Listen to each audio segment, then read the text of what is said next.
Hey guys, it's Emily with Yahoo Esports, and I am back with Kelsey Moser, and we're going to talk some North American League Championship Series playoffs. How are you, Kelsey? Hi, Emily. I'm doing great. Okay.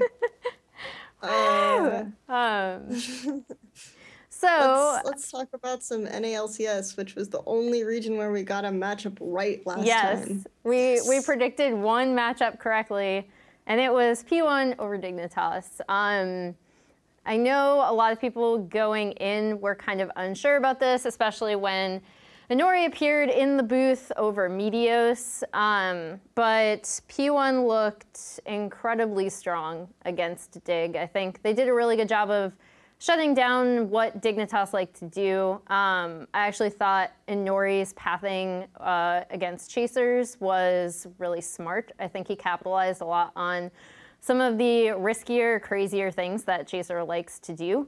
And so going up now against C9, we are presuming that, and that's going to be kind of our focal matchup for NA semifinals. We now have, presumably, Inori going up against Contracts and C9. And I know we both kind of have opinions on the Contracts-Jensen matchup, so I don't know if that's where you'd like to start, just because I know we've talked about it a lot. Sure. You mean just like how Contracts and Jensen work together as opposed to Ryu AKA versus how Inori? they don't work together very well, in my opinion. I think if you want a good 1v1 mid, you go Jensen, like pretty much every time. But it's kind of like he'd be really good in if he made it to All-Stars and did the solo king thing, right? He'd be good at that. But I feel like in terms of syncing up with Contracts and making that work, that hasn't necessarily panned out super well for C9. They've, as a result, been kind of bad at trading sides, generally speaking, responding to pressure. Like, there have been just weird, indecisive play setups, right? Where Contracts will go in on his own and he'll wander around and he'll just, like, not know what he's doing and he'll leave. Or they'll all group River and they'll just stand there and wait. I don't know what they're waiting for. I think that they're trying to invade, but then, like, Jensen will be like, oh, man, I have to go get the wave now. And then they just, like... Your time ran out. And then he has to go back to lane. And then Smoothie will invade on his own. And it's like, well, I need vision, guys. So I don't know about you. And then he'll get caught and he'll waste like the Malzahar ultimate or something. And then they don't have that for the team fight and they lose Dragon. But anyway, the point is that I do think that there is a fundamental weird coordination problem going on with C9 in the early game. I think P1 may even have the opposite problem to an extent where they will pull mid or jungle like Inori will gank bottom too much or something like this of that nature where like he's lucky it works because Arrow is so good, right? To an extent. And then Ryu will be like, oh, I guess this fighting is still happening, you're still there, and then he'll show up too. So it's kind of like this funny situation. That is kind of how it works. But I don't, like, how do you think that this works out? Like, what works better? Like, over tunnel visioning bottom or just not coordinating well? I mean, I think one thing that did impress me about P1, so even if they were down early, which I actually don't really see them, just because C9 has had those struggles getting early advantages, I don't see them falling too far behind C9 early, if at all. And I think one thing that we saw even while they were behind is that just not in my words, but like in words from talking to both Sig and Inori, like the experience of Ryu and Arrow kind of shining through in playoffs and kind of, I thought their mid and late game, like I'm thinking especially of game one, just because they were down in gold for the majority of it, but they just kept taking turret after turret. I think they showed just a lot better fundamental understanding of where to be and how to trade objectives cross-map, which is something that I always kind of allotted P1 for their understanding. I thought at one point in the split they were the best team in NA at that. And the kind of shifting of positions, like the Meteos versus Inori, and then putting in Shady over Stun and Adrian leaving and all that stuff kind of messed with their synergy a bit, I think. Against C9, I think that if they take that really good understanding of cross-map, they actually could knock out C9. Are you saying they could or they will? I haven't decided. This is like my question mark matchup. I'm actually looking, weirdly enough, top lane, because I think that C9, presumably if they're playing Impact, I think they kind of rely on his knowledge of matchups and where to be. And sometimes still we see him be a little bit ahead or behind the team, specifically in teleport plays. Whereas I think P1's like reliance on Zig has been rewarded almost. I thought his teamfight targeting was really good this past weekend. And I thought he joined up with the team when he needed to be, even though he didn't necessarily receive as much attention from the team. So that's actually kind of the matchup I'm looking at the most. Not the 1v1 like Impact versus Dig, but just how both of these teams use their top laners and bring them into the fold or use them to split pressure. Because another thing we saw P1 doing a lot of is setting up a 1-3-1 with Ryu and Zig and then the core of the team, which is something that if they execute it correctly, I think can beat C9, because we have seen them a little bit behind, especially in like early to mid game, in terms of catching up with trading those objectives. I think, yeah, the objective trading point is really strong, because I think that that's something that's fundamentally lacking in a lot of NA teams.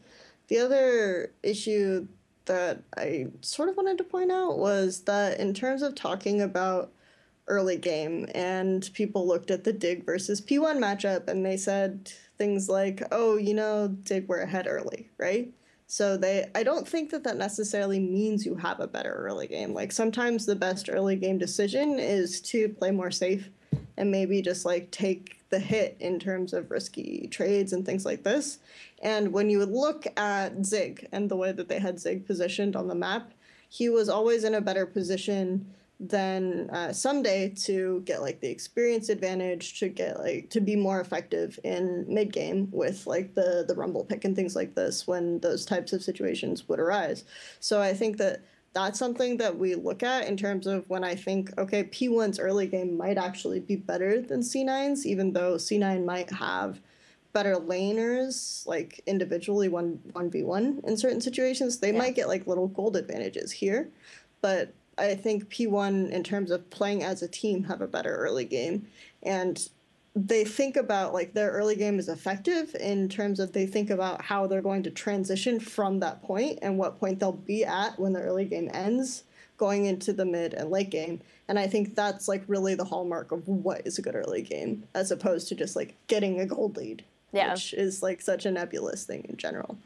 Well, and another thing you see C9 do a lot, just returning to the Jensen point, because he is such a strong 1v1 laner, since they do give him a lot of leeway to just kind of farm his lane, and like what they like to do is have him like farm up and get really, really strong and then team fight, because he can single-handedly turn around an entire team fight for C9.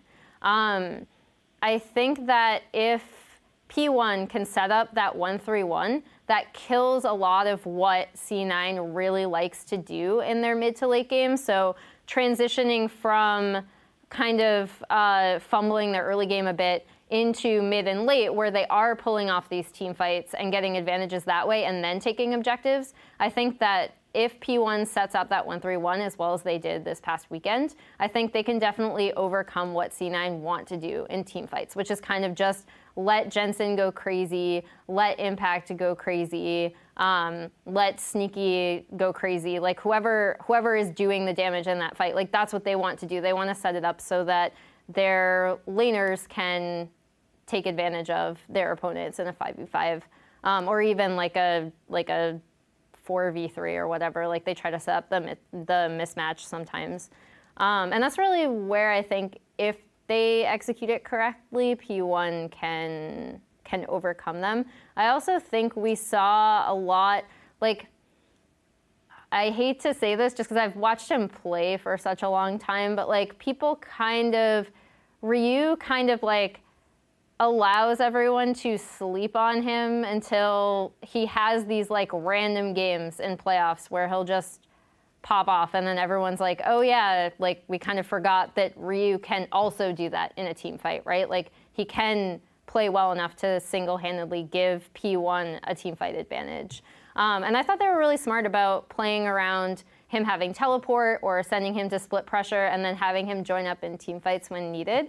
So looking at the mid to late game from both of these teams, I definitely think it's going to be if C9 can group and get the fights they want versus if P1 can split them on the map and pressure objectives like they want to. I would say fundamentally C9 is like a 1-4 team, and P1 is more of a 1-3-1 team. And then in situations, a lot of times, like I've seen 1-4 teams just collapse because they don't know how to answer like the top lane pressure, and so they lose turrets that way, or they won't have as an effective of like a third member in terms of post 10-minute like minion allocation and things like this. And then of course like Ryu though, the catch-22, like I agree with your point. Is you get those like really cool Ryu moments, but then you get H2K versus Samsung Galaxy semifinals, and you're just, no. You get that Ryu too. So it's like really hard to consistently bet on Ryu too. But anyway, I will say P1 though, anyway. Having said that about Ryu, I will go ahead and say P1 because I have to believe in cross-map trades, Emily. Even if no one else does, I will believe in it. Even if KT has let me down continuously. Oh yeah. With their their emphasis on cross-map trades and still being bad, I will continue to believe in cross-map trades. Anyway. Man, that's really hard. I'll go P1, 3-2. Really? You could have gone C9 and then come back victorious next week and been like, it's so free. It's just so free. But you're going to go P1. Okay, we're both going P1. Well, I want to see another team. I know, like, probably going to get a ton of hate for this, but, like, I want to see another team in an NA final. And as a good way to transition to TSM FlyQuest, I do think, despite the fact that FlyQuest beat CLG, that TSM is going to beat FlyQuest. So I'm kind of already, maybe I'm going to be proven wrong, but I'm kind of already seeing TSM in the final. Just because I think that even though it was not 5 games of 70 minutes and random fiddlesticks mid pick, which we kind of threw in as our bold or wacky prediction, FlyQuest did play a lot more standard, and they beat CLG. I think it's also kind of a case of CLG beating themselves, and they'd have like one member that kind of depended on who it was, but they would kind of go ahead of the team, and then they would lose a lot of advantages that way against FlyQuest, and FlyQuest did a really good job of capitalizing on that. But what do you think of this TSM FlyQuest matchup? Because we kind of already had talked about how whoever comes out of this is going to have a really tough opponent in TSM. Yeah. See, if I hadn't watched the quarterfinal, I might be more willing to give it to Fly, actually. That sounds bad because Fly actually played better, but in the quarterfinal than I expected them to. But the reality, it's just nebulously or just like kind of, I don't know. The fact that we've seen more emphasis on getting mid ahead and then snowballing bot in this playoff specifically makes me think that TSM might have a harder time, and it won't be like as easy a situation as before, because I think TSM have really, really worked on trying to play around more their top side, right? And so if they can't find a good way to transition that, I think they'll struggle a little bit more. Not that FlyQuest bot lane is particularly strong. We talked about this a little bit beforehand. But just because I do think that FlyQuest have a better understanding of like getting the roam setup around bot as opposed to TSM. And I think TSM will try to combat this to an extent by just like having Haunter TP bot repeatedly and then giving Haunter those kills. And so like that's the most ideal situation for them anyway. I think Haunter will probably get a lead independent of whatever else FlyQuest do, especially if they sort of leave him alone up there. So it will be really interesting to see like who is more effective in terms of making these trades to the side lanes, because I also think that High will be more willing to kind of like in the, if you guys watch the EU section where we talked about UOL versus Misfits, I think that High is like more willing to be the power of evil who just like gives up his own advantage to try to get a side lane advantage, and that's something that TSM will be able to take advantage of a lot.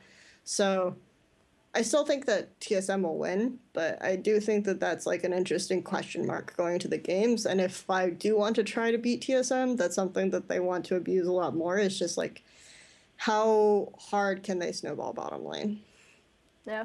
And I think, I mean, another interesting thing is that you spoke of how TSM, this is the first season that TSM have really tried to play around their top lane.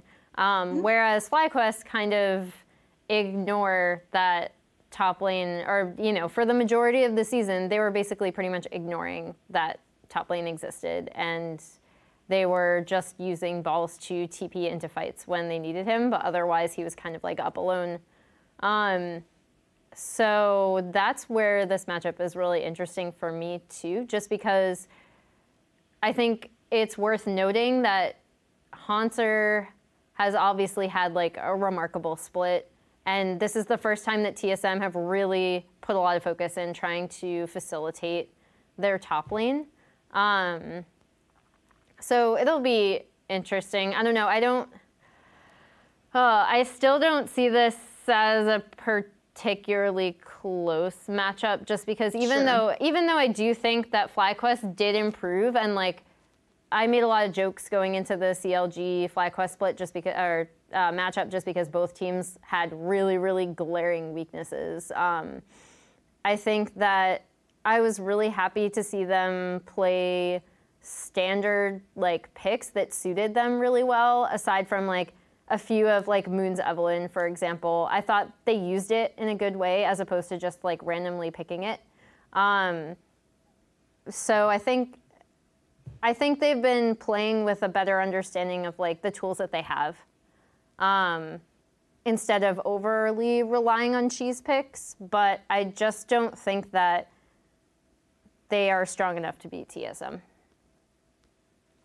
Sure. And I agree with that. I'm just kind of, I mean, I want this matchup to be exciting and fun, so. Yeah. Well, I mean, hey, if FlyQuest win, we'll come back next week and I'll be like, Kelsey, they did it. They followed your advice. Exactly.